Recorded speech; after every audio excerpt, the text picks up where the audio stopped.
আসসালামু আলাইকুম। তা আজকে 10 নম্বর একটা প্রশ্ন খতিয়ান বা পর্চা সম্পর্কে বিস্তারিত আলোচনা করব।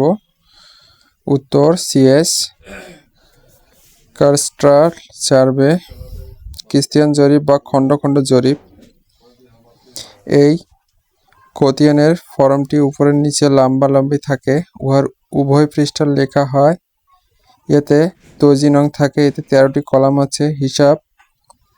হিস্সাগুলি ব্রিটিশ পদ্ধতিতে থাকে। ইহা 1889 থেকে 1940 সালে প্রস্তুত হয়েছে। এতে উত্তর সীমানার দখলকারীর নাম থাকে এবং দাগ নং থাকে। রোর রেকর্ড অফ রাইটস, চূড়ান্ত অ্যাকশন। এই খতিয়ানের ফর্মটি ডানে বামে লম্বা থাকে। খতিয়ান নং থাকে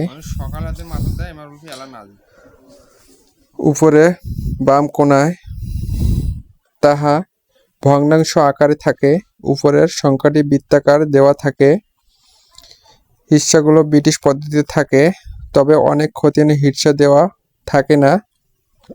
এই খতিয়ানের উপরে বাম কোণে বাংলাদেশ ফরম নং 5463 পরিবর্তিত লেখা থাকে।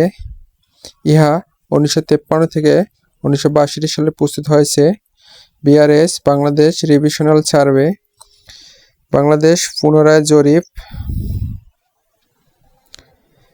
এই খতিয়ানের ফর্মটি ডানে বামে লম্বা থাকে। খতিয়ান নাম্বার থাকে উপরের মাঝখানে। এতে 9টি কলাম থাকে। হিস্সাগুলো দশমিক পদ্ধতিতে থাকে। এই খতিয়ানের উপরে বাম কোণায় বাংলাদেশ ফর্ম নং 5462 সংশোধিত লেখা থাকে। তো 3 নম্বর আরএস রিভিশনাল সার্ভে, পুনরায় জরিপ।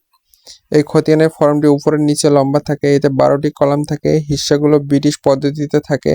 এই খতিয়ানের নিচে বাম পার্শ্বে 105, 106, 107, 109 ধারা মতে পরিবর্তন লেখা থাকে।